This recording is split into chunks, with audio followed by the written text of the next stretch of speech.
그 사랑이 우리 가운데 충만하기를 소망합니다. 이제 평안으로 인사하겠습니다. 주님의 평안이 여러분과 함께.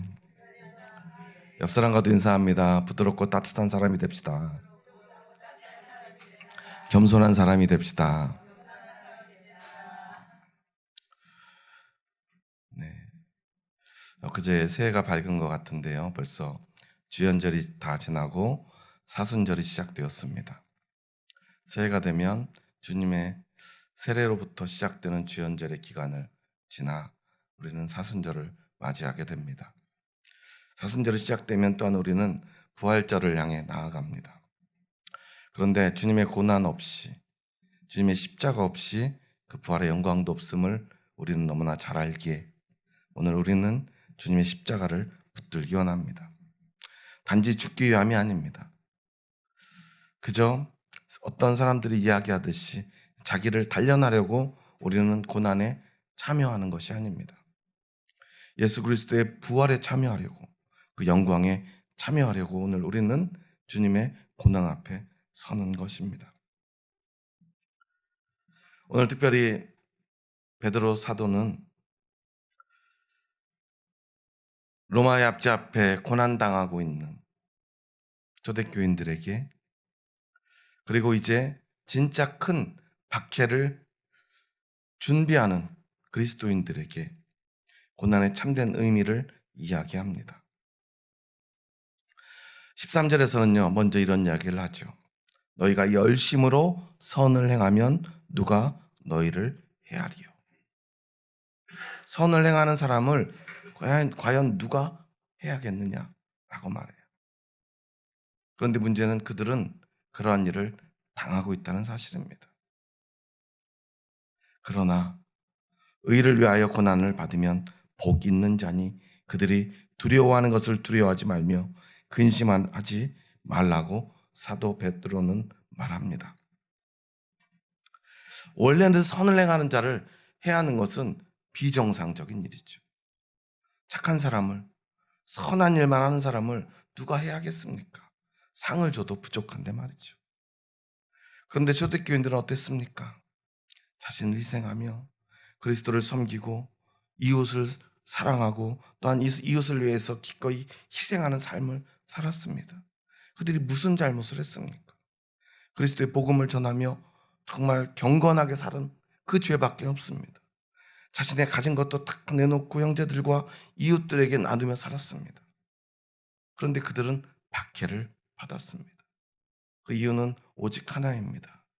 그리스도의 복음을 전하며 그 복음대로 살았다는 이유예요. 그들이 착하게 살아도 미워하고요. 조금이라도 자신들 눈에 거슬리는 게 있으면 그것을 고투리 잡아가지고 그들을 괴롭힙니다. 그래서 심지어는 그리스도인들을 오해하며 또한 어쩌면 악의적으로 박해하기 위해서 그런 루머도 만들어냈다고 그래요. 그리스도인들이 항상 모이면 빵과 포도주를 나눠 마시는 모습을 보면서 그들이 사람의 피를 마신다 라고 그들에게 누명을 씌웠다고 그래요. 물론 그들의 예식 가운데 이것은 그리스도의 피니 하면서 마시잖아요. 성찬을 나누잖아요. 그러니까 피와 같이 생긴 포도주를 나눠 마시면서 그들이 그리스도의 피를 마신다고 그러니 그들은 사람의 피를 마시는 자들이다 라고 그들을 모함하고 박해했다는 것입니다. 물론 그것은 어떤 그들의 박해를 위한 핑계일 뿐이지요. 그런데 우리는 기억해야 합니다. 의를 위한 고난, 선한 행위를 하다가 당하는 고난에는 반드시 복이 따른다는 것. 여기서 복은 무엇입니까? 우리가 부자 되는 것, 성공하는 것을 이야기하는 게 아니에요. 세상에서 우리가 늘 이야기하죠. 고3 수험생을 둔 부모님들이 제일 많이 하는 말이 뭐죠? 1년만 참아. 1년만 고생하면 어떻게 돼요? 평생 네 앞길이 잘 열릴 거야. 너 성공하게 될 거야. 그러한 복을 이야기하는 게 아니라는 거예요. 오늘 베드로가 이야기하는 복은 어떤 복입니까? 바로 예수 그리스도의 복음을 이야기하는 것입니다. 우리는 복음을 위해서 살고 복음 안에서 살며 오직 복음으로 사는 사람들입니다. 그렇게 우리는 그 복음을 위하여 어떤 고난도 당할 각오가 되어 있어야 된다는 거예요. 우리가 잘못해서 고난을 당할 때도 있습니다. 그런데 사도 바울은 적어도 우리 그리스도인들의 참된 그리스도인이라면 의를 위하여서 고난을 당할 수 있다. 원래 선한 행위를 하는 사람은 그렇게 누가 해하거나 고난을 당할 이유가 없지만 그리스도인들만큼은 다르다라고 이야기하는 거예요. 그러면서 14절 하반절에 뭐라고 말합니까? 그들이 두려워하는 것을 두려워하지 말며 근심하지 말라고 말합니다. 물론 이 본문의 해석은 참 어려운 해석 가운데 하나예요. 그들이 두려워하는 것을 두려워하지 말라. 여기서 그들은 누굴까요? 바로 그리스도인들을 박해하는 세상 사람들, 세상의 권세자들입니다. 그런데 그들이 두려워하는 걸 두려워하지 말고 근심하지 말라는 말이 잘 이해가 되지 않죠. 그래서 이 본문에 대한 해석들이 참 분분한데요. 그래서 조금 더 정확하고 명확하게 원어를 보면서 그때 사회 상황과 그리고 베드로가 말하고자 하는 의미를 생각하면은 그들이 두려워하는 것을 두려워하는 것이라고 말하기보다는 그들이 우리에게 주는 두려움을, 그들이 우리를 박해하는 그 고통을, 그리고 무엇보다 그들 자체에 대한 두려움을 우리가 갖지 말고 그 두려움 때문에 소동하지 말고 동요하지 말라고 우리에게 가르쳐주고 있는 것입니다. 우리가 감당할 수 없는 두려움이기 때문에 너무나 큰 두려움이고 그 박해는요 보통 사람들이 감당할 수 있을 만한 수준이 아니죠. 지금 한국 교회도 세상으로부터 박해받고 억울한 누명을 쓰고 또 무고한 그러한 일들을 당한다라고 사람들은 이야기합니다. 그런데 사실 오늘 우리 교회가 당하는, 우리가 생각하는 억울함이라고 생각하는 일정 부분은 우리의 잘못과 연관되어 있지 않습니까? 과연 우리가 선을 행하여 오늘 고난을 당하고 있는 것일까? 우리는 생각해 보아야 돼요. 사도 바울은요 그냥 단순히 고난 당하는 자가 복이 있다고 하지 않았어요. 의를 위하여 고난을 받으면 복이 있다라고 말했고요. 그리고요 17절에 보면 선을 행함으로 고난을 받는 것이 하나님의 뜻이라고 말하고 있어요. 그런데 고난은 단순히 우리가 모든 것들, 우리 그리스도인들이 당하는 고난이라면 그냥 다 의를 위한 고난이고 선을 행하는 고난은 아니라는 사실을 우리는 먼저 기억해야 돼요. 고난은 여러 가지가 있습니다. 그냥 우리가 태어나면 당연히 언젠가는 죽는 죽음에 대한 고난도 있죠. 언젠가 가족들이 내 앞에서 죽는 죽음을 우리는 목도해야 되고요. 병드는 것들을 보아야 하고요. 또한 살다 보면 그저 열심히 했지만 실패하는 것도 경험하게 됩니다. 나의 노력이 부족해서 아니면 노력했지만 어떤 이유 때문에 실패할 수 있고요. 건강관리 잘했지만 병들 수 있습니다. 우리가 예수님을 아무리 열심히 믿어도 우리가 그저 이 육신의 모습으로 영원히 사는 것 아닙니다. 우리는 죽을 수 있다는 거예요. 옛날 어른들이 흔히 우스갯소리로 이런 말을 하죠. 오는 데는 순서가 있지만 가는 데는 순서가 없다고 그러죠. 그래서 자식을 먼저 보내는 부모들도 얼마나 많이 있습니까? 자식이 죽으면 가슴에 묻는다 하지 않습니까? 그래서 예전에 어떤 권사님은 아들 둘이 있는데 아들 둘을 다 먼저 보냈어요. 그러고 나니까 그분이 제일 많이 하는 말이 있어요. 내가 무슨 죄를 지었어? 그래서 기도할 때마다요. 하나님, 제가 어떤 죄를 지었기 때문입니까? 자신의 죄를 샅샅이 찾아내요. 그걸 회개하고 또 회개하고 눈물을 흘립니다. 자신의 죄 때문에 아들들이 죽어간 것 같이 느껴지기 때문에 그래요. 그런데 과연 그 권사님의 죄 때문에 그 아들들이 죽었을까요? 그렇지는 않을 것 같아요. 그 아들들의 생명이 그 수가 거기까지일 수도 있지 않습니까? 그들의 잘못과는 무관할 수도 있어요. 이처럼 우리가 어쩔 수 없이 그냥 자연스럽게 받아들여야만 하는 그저 일상에서 누구에게나 나타날 수 있는 그런 고난도 있고요. 또 하나는 우리가 잘못하고요, 실수함으로 받는 고난도 있습니다. 한국 교회가 세상 사람들로부터 손가락질을 당하고 모욕받는 이유는 어쩌면 우리의 잘못 때문인지도 모릅니다. 얼마 전부터요, 영락교회를 중심으로 과거 이승만 대통령의 업적을 기리는 영화를 제작해서 시사회도 하고요. 그 영화를 보라고 공짜 티켓도 나눠주고 저한테도 몇 시까지 어디로 오면은 영화를 무료로 볼 수 있다고 와서 자꾸 보라고 하더라고요. 근데 저는 가서 보지 않았어요. 물론 우리 그리스도인들에게는 기독교인 초대 대통령이었던 이승만 대통령이 저평가되는 것에 대한 아쉬움이 있겠죠. 특히나 이승만 대통령과 밀접한 관계가 있었던 영락교회 같은 경우는 그런 아쉬움이 더 컸던 것인지도 모릅니다. 하지만 우리가 해야 될 것은요, 변명이 아니라는 사실이에요. 그가 잘한 것도 있지 않나. 건국한 대통령으로서 좋은 업적이 있지 않나. 특히나 그가 기독교인으로서 특별히 좋은 모습이 있지 않았나 라고 세상 사람들에게 변명할 것이 아니라 오히려 그가 잘못한 것들을 소상하게 밝히고 교회가 이 나라와 민족 앞에 오히려 그 부끄러움을 고백하고 회개하는 심정으로 우리의 잘못을 인정한다면 세상 사람들이 그나마 조금 마음이 누그러질지도 모르겠어요. 그런데요, 저는 보지 않았지만 보고 온 사람들의 이야기를 들어보면요, 그 영화는 주로 그냥 그 업적과 변명으로 일관되고 있다는 거예요. 이런 잘못도 했지만 이런 업적도 있지 않느냐는 이야기들만을 줄기차게 한다는 거예요. 과연 이것이 그리스도인의 태도일까요? 그럴 수 없다고 저는 믿습니다. 세상 사람들은요, 교회를 향해 손가락질하고 교회가 마치 돈만 밝히는 집단인 것처럼 이야기를 해요. 목사들은 그렇게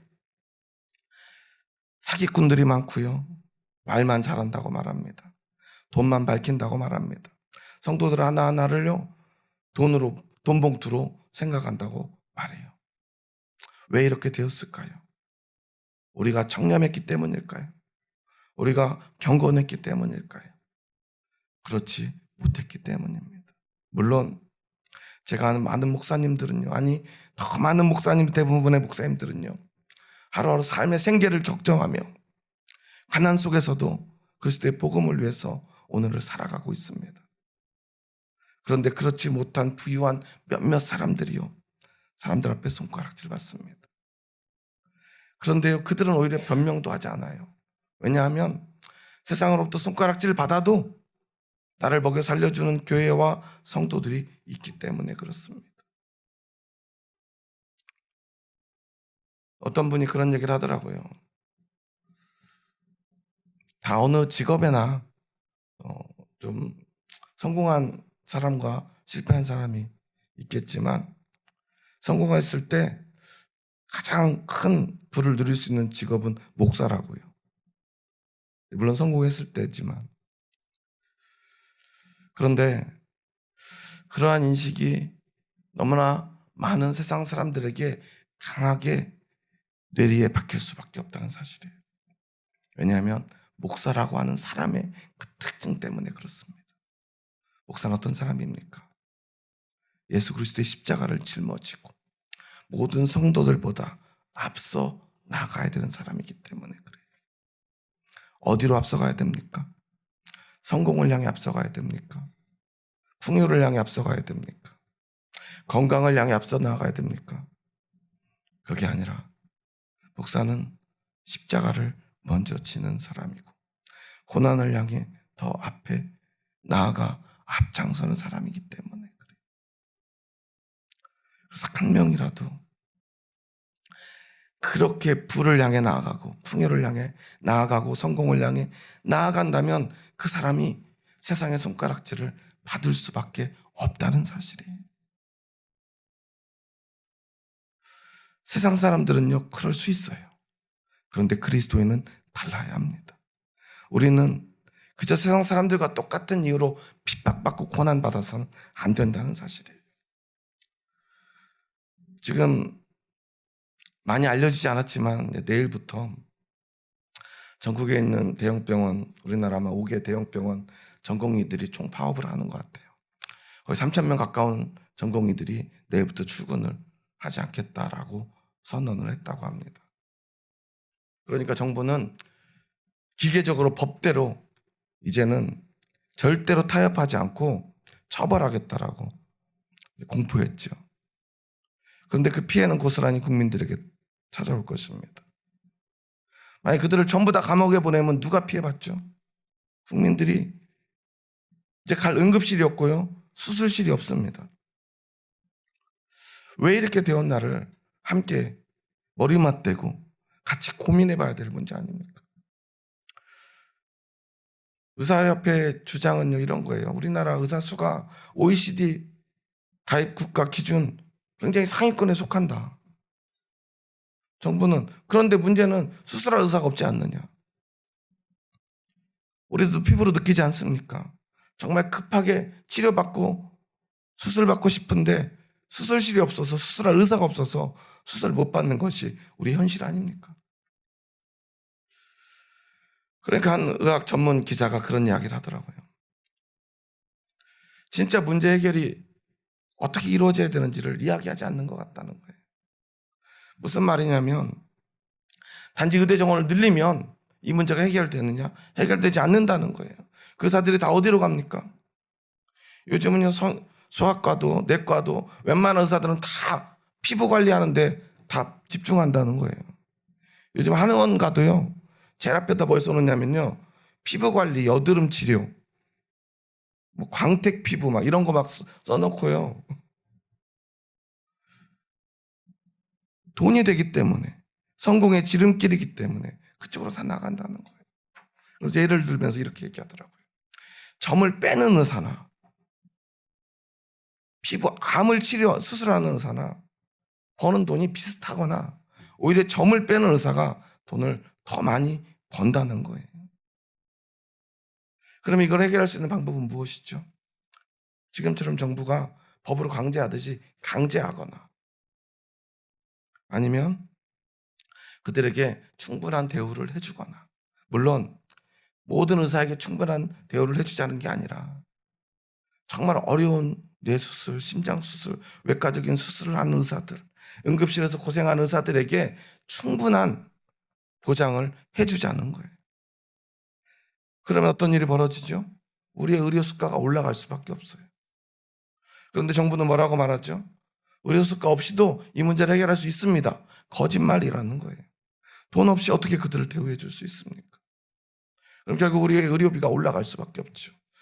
그렇기 때문에 이 문제가 어렵다는 거예요. 그런데 그냥 막 그들을 힘으로 강제하는 것 과연 가능할까? 의대 정원만 늘리면 정말로 수술 의사들이 많아질까? 그들이 결국은 많은 의사가 나와서 많은 성형외과만 늘어나는 것은 아닐까 우려를 하더라고요. 여러분, 의사들은요, 어쨌거나 아무리 그들이 투철한 직업 정신으로 산다 하더라도 먹고 사는 것이 더 중요한 사람들이죠. 성공하는 것이 더 중요한 사람들이죠. 그래서 그들은요, 파업도 하고요, 싸울 수도 있어요. 그들의 목적이 무엇인가 하는 걸 생각해 보면 알 수 있잖아요.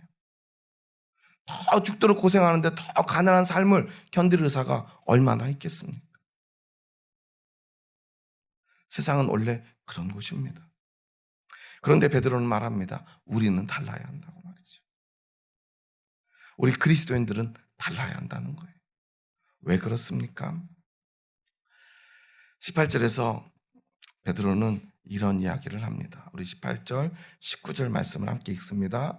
그리스도께서도 단번에 죄를 위하여 죽으사 의인으로서 불의한 자를 대신하셨으니 이는 우리를 하나님 앞으로 인도하려 하심이라.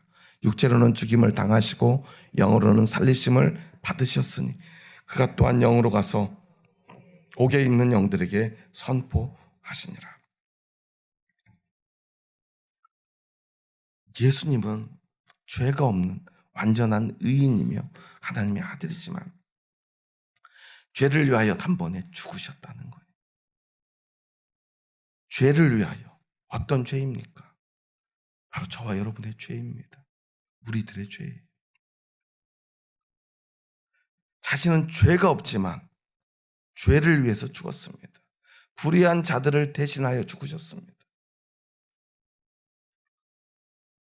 그렇게 오늘 우리는 죄가 없어도 예수 그리스도를 따라 그 죽음의 십자가의 고난 앞으로 나아갈 수 있어야 한다는 거예요.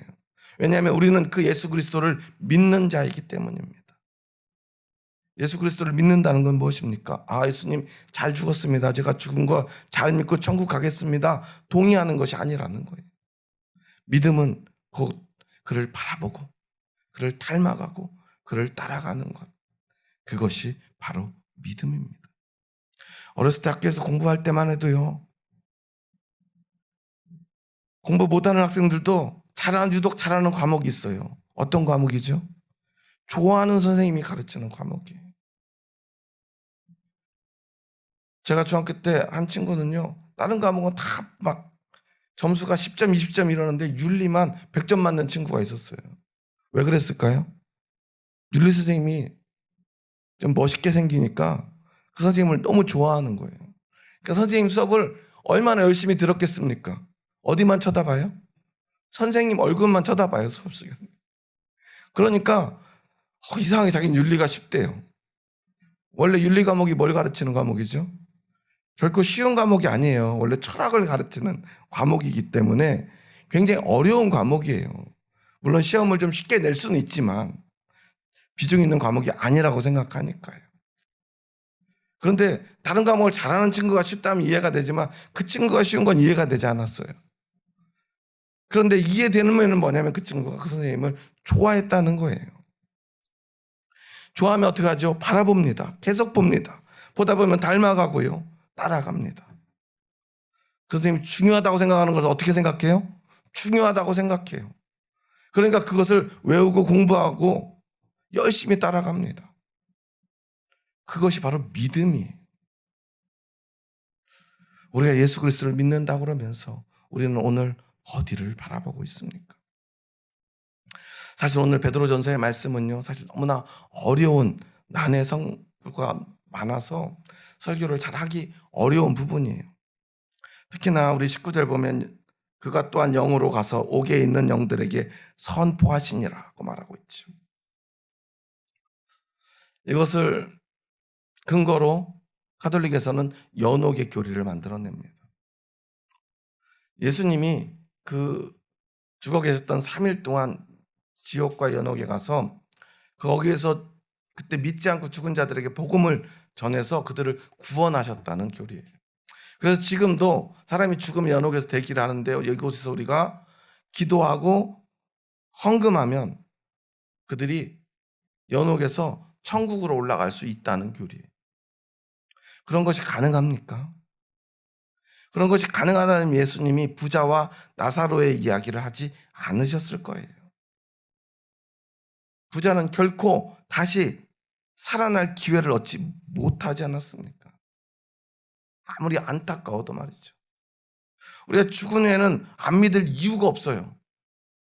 지옥에 간 사람들이 얼마나 천국으로 가고 싶겠습니까? 그럴 수 있는 길은 분명히 없다는 거예요. 그럼 이 말씀은 어떻게 된 걸까요? 우리 이 말씀을 다시 한번 천천히 읽어보면 그 의미를 바르게 할 수 있는데요. 19절 말씀입니다. 그가 또한 영으로 가서 옥에 있는 영들에게 선포하시니라. 여기에 복음을 전했다는 말이 어디에 있습니까?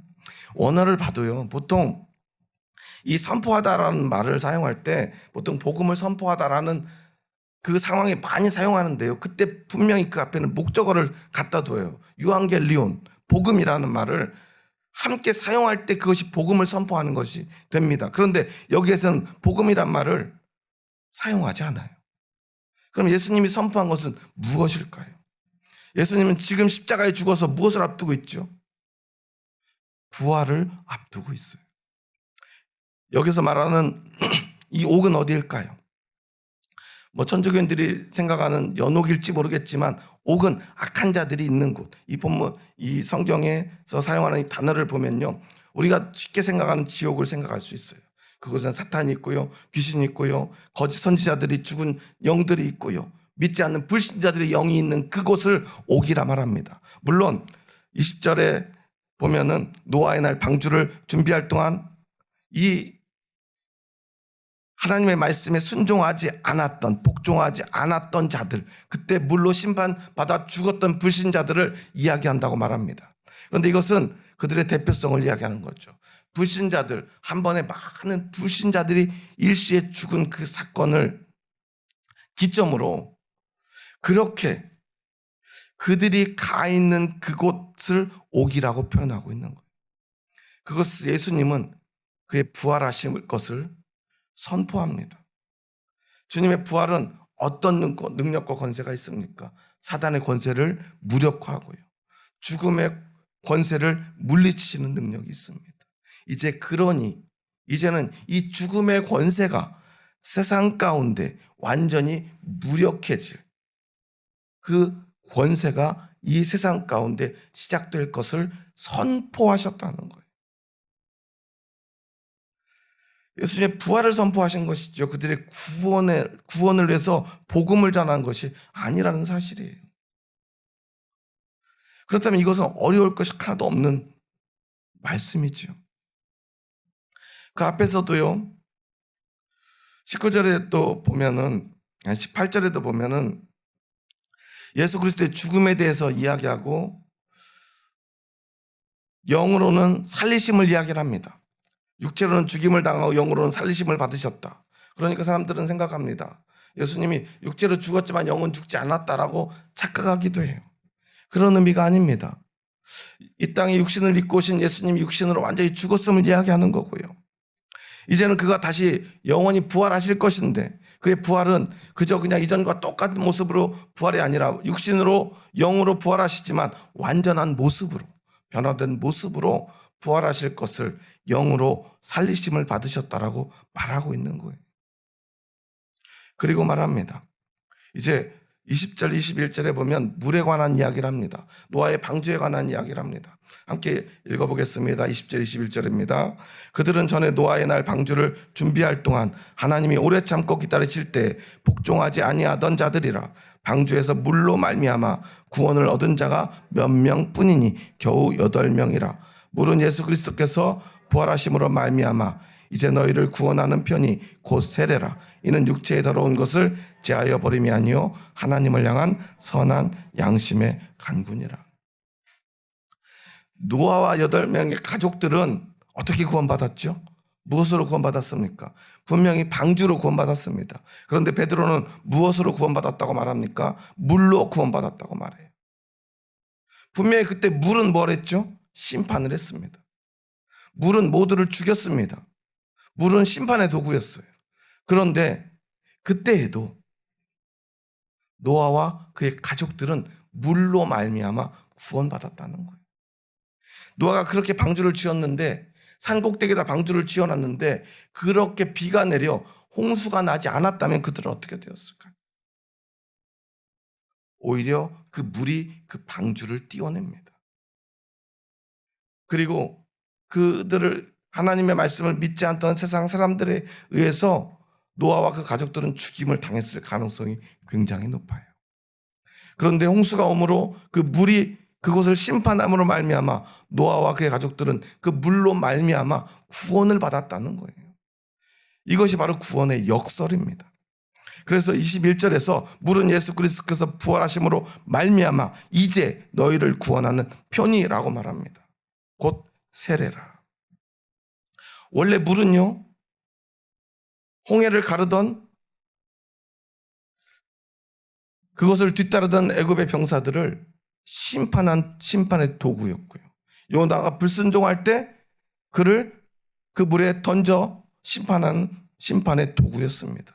언제나 물은 그렇게 하나님 앞에서 심판의 도구였습니다. 그런데 이제 예수 그리스도가 부활하심으로 이 물은 구원의 표가 되었다는 거예요. 그리고 사실 구약에서도 보면 그 물이 애굽의 병사들은 심판하였지만 이스라엘의 백성들은 구원하였지요. 그 물에 빠져 요나는 죽게 되었지만 하나님의 은혜로 살게 되지요. 그런 모든 표징들을 예수 그리스도가 부활하심으로 이루시고 완성하셨다는 것을 이야기합니다. 그래서 물은 원래 우리를 죽게 하는 것이지만 이제 우리를 살게 하는 것이요 우리가 살아났다는 표라는 것입니다. 우리가 받은 세례가 바로 그러한 표식이라는 것입니다. 세례로 우리가 구원받는 것이 아니라 세례로 말미암아 우리가 구원받았다는 표식을 새기고 살아가는 것이다라는 것이에요. 우리의 구원 어디에 있습니까? 예수 그리스도의 십자가를 믿는 그 믿음에 있습니다. 예수 그리스도의 부활을 믿는 그 믿음에 있습니다. 그렇지만 이 물로 세례를 받음으로 말미암아 우리가 그리스도인이라는 표식을 새기고 살아가게 된다는 거예요. 그래서요, 이 세례가 무엇인가? 육체의 더러운 것을 제하여 버림이 아니요 하나님을 향한 선한 양심의 간군이라고 말하고 있죠. 세례 받는 것은 단지 죄를 씻어내는 것, 거기서 멈추는 것이 아니라는 거예요. 단순히 더러운 것을 제하여 버리는 것으로 끝나지 않는다는 거예요. 이제는 우리가 새로워져서 하나님 앞에서 선한 양심으로 거듭남을 이야기합니다. 우리가 세례 받는 이유, 우리가 예수 그리스도를 믿는 이유가 무엇입니까? 그저 그냥 이 땅에서 더러운 것을 씻김 받고 그냥 깨끗해져서 그냥 그렇게 세상 사람들과 똑같이 그냥 깨끗한 모습으로 죽는 것입니까? 그게 아니라 우리가 하나님의 거룩한 모습으로 예수 그리스도의 부활을 따라 살아나는 것을 의미합니다. 결국 궁극적인 승리를 위한 오늘의 고난과 죽음을 이야기하는 것이라는 것입니다. 우리의 믿음이 무엇인가를 다시 한번 새겨보는 이 시간이 되었으면 좋겠습니다. 오늘 사순절의 시작을 알리는 오늘 이 베드로전서의 말씀을 우리에게 주신 이유는 무엇일까요? 우리는 우리 스스로 이 고난의 길을 가기로 다짐합니다. 이것이 바로 사순절의 의미예요. 사순절은요 원래 이렇게 시작되진 않았어요. 처음에는요 그 부활절을 우리가 준비하는 마음으로 부활절 전날 토요일을 금식함으로 시작이 됐다가요. 그러지 말고 우리가 고난주간 한 주간을 금식하자. 그것도 좀 부족한 것 같은데 예수 그리스도께서 40일을 금식하셨으니 우리 40일 동안 한번 금식을 해보자. 그래서 40일을 금식하려고 보니까 주일은 예수님이 부활하신 날이니까 그날은 빼고 40일을 해보니까 6주가 나오는 거예요. 그중에 마지막 주일은 종려주일 고난주간이 시작되는 주일입니다. 그래도 그 6주의 주일을 싹 빼고 나니까 이제 지금의 사순절의 기간이 나와요. 이것은 이제 우리가 보통 말하는 서방교회, 가톨릭에서 시작되었고요. 우리 기독교의 전통에도 이것은 옳은 전통이라고 믿고 우리가 오늘 사순절을 6주 동안 지킵니다. 그리고 동방정교회는 지금도 과거에도 8주 동안 사순절을 지켜요. 왜냐하면 그들은 토요일과 주일을 부활을 준비하는 날, 부활의 날 해가지고 그날은 그 고난의 그 금식의 날에서 제외를 시킵니다. 더 길게 8주 동안 금식을 합니다. 근데 지금 사순절 동안 금식하시는 분은 별로 없죠. 저만 안 하는지도 모르겠지만 요즘은 금식은 잘 하지 않아요. 그렇지만 그 의미를 우리가 되새깁니다. 예수 그리스도의 고난의 의미를 말이죠. 그런데 우리가 단지 우리를 고통스럽게 하기 위해서 이 사순절의 기간을 보내는 것이 아니라는 사실이에요. 무엇을 향해 나아가는 시간입니까? 바로 부활의 소망으로 나아가는 시간입니다. 이 땅에서 우리는 선한 양심의 고난을 당해야 합니다. 의를 위한 고난도 당해야 합니다. 선하게 행하며 고난 당해야 합니다. 그런데 그 고난은 결국 우리를 부활의 소망으로 이끈다는 사실이에요. 아니, 그 고난이야말로 나에게 부활의 소망이 있음을 확인하는 시간입니다. 우리 자녀들을 키울 때도 그러지 않습니까? 우리 자녀들이 이제 어른이 되었구나. 이제 다 컸구나 생각이 들 때가 언제죠? 고3 수험생이 돼가지고 정말 죽도록 고생하며 커피 쏟으면서 고생한 아이들을 보면 우리는 아이가 지금 이제 곧 성인이 되겠구나. 남자아이들은 이제 군대 갈 때가 돼가지고 군대를 보내는 엄마들은 앞에서는 잘 갔다 와 그러지만 뒤에서 눈물이 나요. 그렇지만 그래도 우리 아들이 이제 다 커서 건강한 모습으로 군대를 가는구나 하는 마음이 들지 않습니까? 이제 뭐 취직을 앞두고 있거나 결혼을 앞두고 있는 자녀들을 보면요, 그게 마냥 좋은 것이 아니라 얼마나 힘들까 걱정이 됩니다. 하지만 그 고통 앞에 선 자녀의 모습을 보면 우리는 이 아이가 다 컸구나, 대견하구나 라고 생각하지 않습니까? 마찬가지입니다. 선한 양심으로 고난 앞에서 우리를 바라보실 때 하나님은 우리를 그렇게 바라보신다는 사실이에요. 내가 되었구나. 이제 참 복음으로, 참 믿음으로 살아갈 참 그리스도인, 참 하나님의 백성이 될 때가 되었구나 라고 말했죠. 어떤 사람들은 말합니다. 예수님을 잘 믿으니 나에겐 아무런 고난이 없고요, 나는 기도만 하면 다 이루어지고요, 내가 기도하니까 다 성공하더라고 자신을 자랑하며 이야기하는 사람들을 여러 보았는데요, 과연 그것이 자랑거리일까 저는 생각해 봅니다. 혹시 신앙의 연수만 찾지 아직도 어린아이의 신앙에서, 어린아이 같은 철없는 신앙에서 머물러 있는 것은 아닐지 우리를 돌아봐야 되는 것은 아닐까요? 고난 없는 신앙이 축복이라고 착각하는 것, 그래서 오늘 우리에게 주신 하나님의 말씀을 거스르는 것과 같습니다. 우리가 주님을 진정으로 따른다면 반드시 그 주님을 향한 발걸음에는 고난이 함께할 것입니다. 예수 그리스도의 십자가의 고난과 같지는 않을지라도 십자가의 길을 따르는 사람이 고난이 없다는 것은 거짓이기 때문입니다. 십자가의 고난이 있었기에 부활의 영광이 있듯 우리에게도 십자가의 길을 따르는 고난과 함께 영광이 우리를 기다린다는 사실을 오늘 이 시간 사순절 첫 번째 주일에 우리의 가슴에 새길 수 있기를 주님의 이름으로 축원합니다.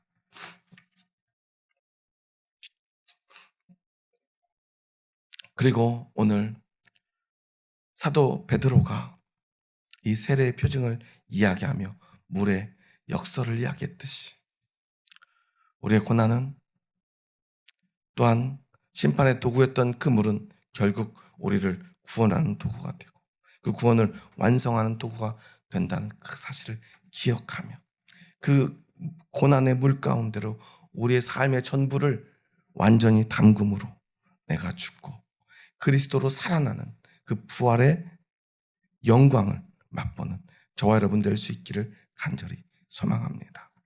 우리 이제 마지막으로 옆 사람과 인사하며 우리가 결단하면서 이 믿음의 고백을 드렸으면 좋겠습니다. 우리 한번 옆 사람 보면서 한번 이렇게 고백해 볼까요? 의를 위하여 고난받는 그리스도인이 됩시다. 예수님을 위해 삽시다. 네, 여러분 예수님을 위해 고난받을 준비가 되셨다면 함께 고난받을 우리 형제 자매들이 나의 옆에 있습니다. 우리 교회를 주신 이유가 무엇입니까? 이 고난이 너무나 극심하기에 때로는 우리가 감당할 수 없을 수도 있기에 함께 손잡고 이 고난을 이겨내라 우리에게 세상에서 가장 소중한 축복으로 우리 형제 자매들을 우리에게 보내준 줄 믿습니다. 그 소중한 형제 자매들에게 마지막으로 한 번 더 인사합니다. 주의 사랑으로 사랑합니다. 당신이 저에게 축복입니다. 네, 한번 진심을 담아서 다시 한번 인사해 볼까요? 당신이 저에게 축복입니다. 네, 고난을 함께 이겨낼 믿음의 동지가 여러분의 옆에 있습니다.